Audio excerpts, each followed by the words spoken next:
Hello, this is Todd Luck. And you ever notice that when a hero gets sucked into a mysterious portal, it never takes them anyplace nice? But on the other hand, Victory Harbin and the Sunshine of Tahiti would probably make for a boring story. So what we get instead is Victory Harbin, Tales from the Void. And so this is a new book that's available to pre-order right now. It's part of the Edgar Rice Burroughs universe, and Edgar Rice Burroughs is, of course, the creator of Tarzan and John Carter and so many other things. And Victory Harbin is a young scientist who is a new character for the Edgar Rice Burroughs universe. And so Victory and her godfather, Jason Gridley, get sucked into a mysterious portal, and they end up going to different planets and different eras that Edgar Rice Burroughs wrote about. This book is an anthology that collects some of those stories. It collects 5 backup novelettes that ran in the Swords of Eternity novels that were published in recent years from Edgar Rice Burroughs, Inc. And they vary in length. There's one new story in here, so it's a total of 6 stories, but as you can tell, they combine for a pretty long book here. And so they vary in length from a traditional short story to very much a longer novelette. Now, what I'm holding in my hand is just the Kickstarter edition. It came in this special pocketbook format, and I'll discuss the format at the end because it may be reused, but I'm just going to focus on the stories right now.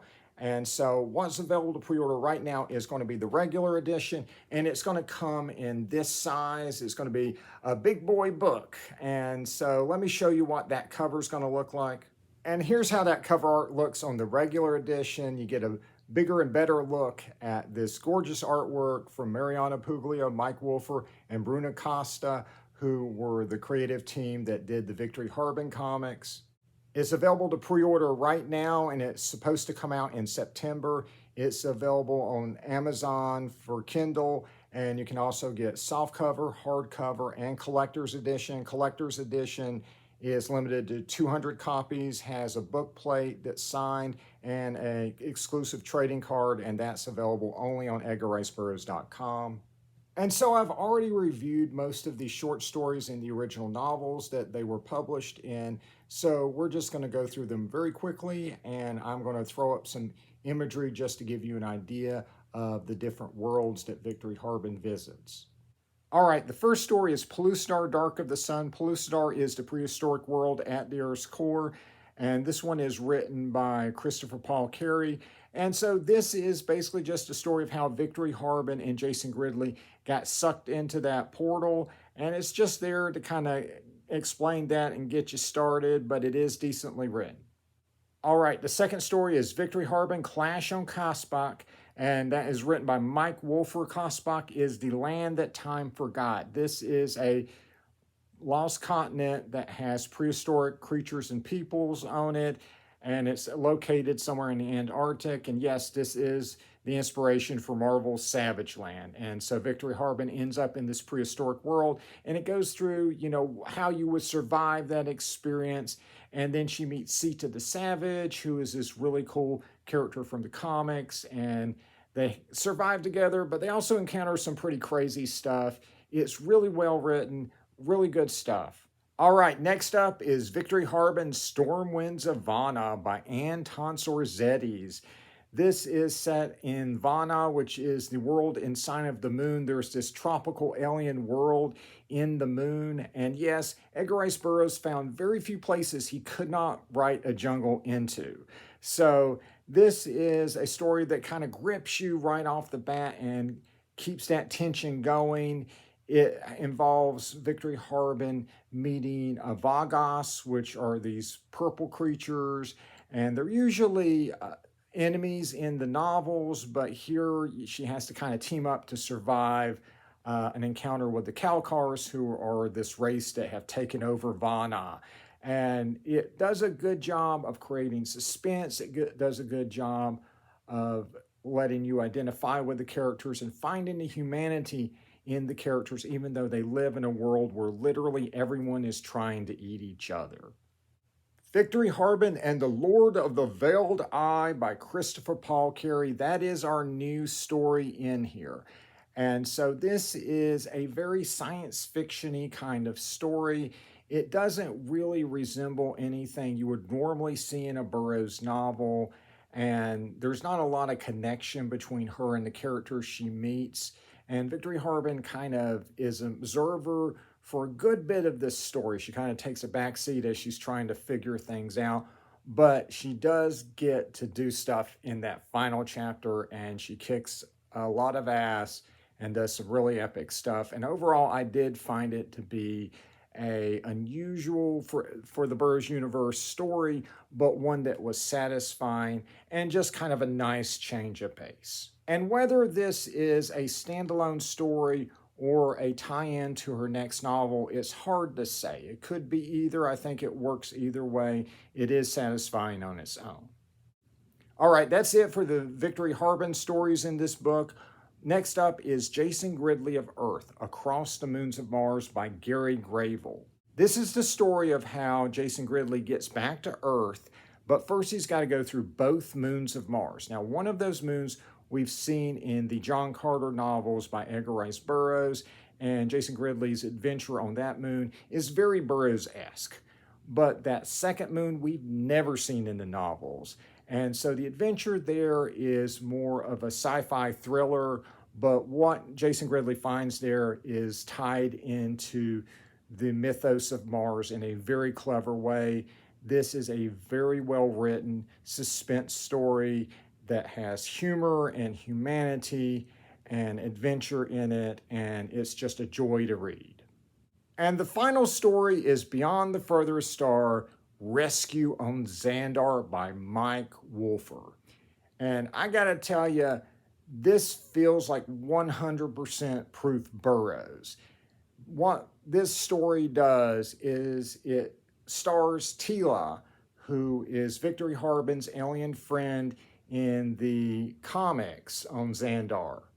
And it fleshes her out. This is a story before she meets Victory Harben, and we learn about her culture and her religion and the ways of her people, how they live off the land. You know, there's just so much world building in here, which was some of the best parts of the Edgar Rice Burroughs novels. But also one of the things that made the Burroughs novels so cool was there are lots of creatures in here, lots of really cool new monsters that play a huge part in this story. It is just a really, really cool adventure story. And so that's it for the stories in there. There is nothing that expands on anything that was teased but not shown in the novel. A lot of that stuff is just kind of brain candy, you know, which is kind of a shame because they barely used the fact that they traveled through time as well as space.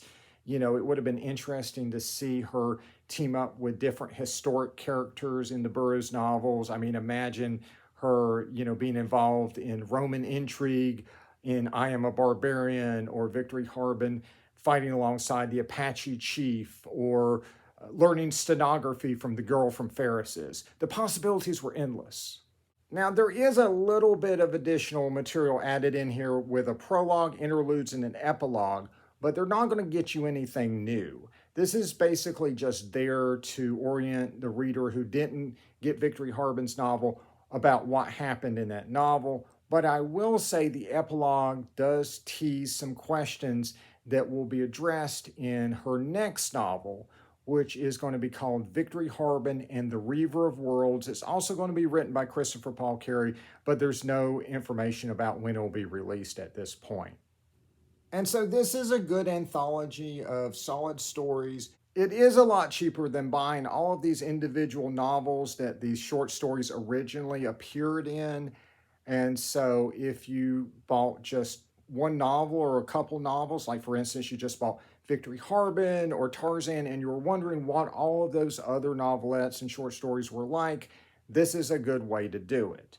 And if you already have all or most of those novels and you're just curious about the new story or one of the novelettes that you missed, then Kindle is a great option for you. You should be able to get it for like $10 on Kindle and read it digitally. For a new reader, this can act as a sampler for the different worlds that Edgar Rice Burroughs created. And if you become interested in further reading, there are new novels and graphic novels available for anything that you run into in this book.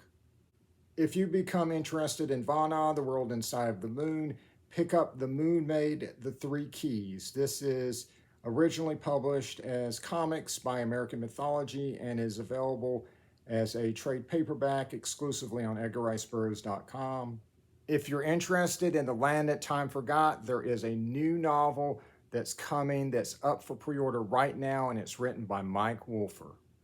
If you're interested in Mars, you have to pick up John Carter of Mars, Gods of the Forgotten by Gary Gravel, and there is a new Dija Thorez novel that's out right now, right over my shoulder there, A Princess of Mars, Shadow of the Assassins by Anne Tonsor-Zedes, and I'm going to start reading that today, and so in a few weeks I'm going to have a review of that for you guys. If you're interested in Xandar, pick up the comics Beyond the Furthest Star, Warriors of Xandar. This was a miniseries published by American Mythology. There is a collection of it that will be going up for order on edgarriceburroughs.com very soon. Along with the sequel to it, Victory Harben, Ghost of Omos, both that and the Warriors of Xandar collection should be on edgarriceburroughs.com in the coming weeks. And if you're interested in Victory Harben, of course, you want to pick up her novel, Victory Harben, Fires of Halos by Christopher Paul Carey. And so to address the format of the Kickstarter edition here, this little pocket book version of it, I think this is a great format. The font in the inside is nice and big. I could read it without my reading glasses. I feel like the margins on the inside here should have been a bit bigger, but it was still infinitely readable. They could actually go down on the font size a little bit because it would have also been nice if this had been thinner. And the reason I say this is that it's just easier to open and keep open and read if it's thinner. This is an example from the 90s. This is coal. And so this is just much easier to open. It's 200 pages, which is a pretty good length for a book this size. And just as a funny side note, this is the size I thought softcover books were. When they sent me the review copies for their novels, I was really surprised that they were this big. They're pretty much the same size as the hardcover because, you know, when I got soft covers back in the 90s, you know, they look like this. And so that shows you how long it's been since I've read a novel. And I think this is a neat format even to this day. Obviously, they will probably use it for Kickstarter extras in the future, but it could also be a good extra format to put out the regular books, right? They could do Kindle, softcover, hardcover, collector's edition, and pocketbook.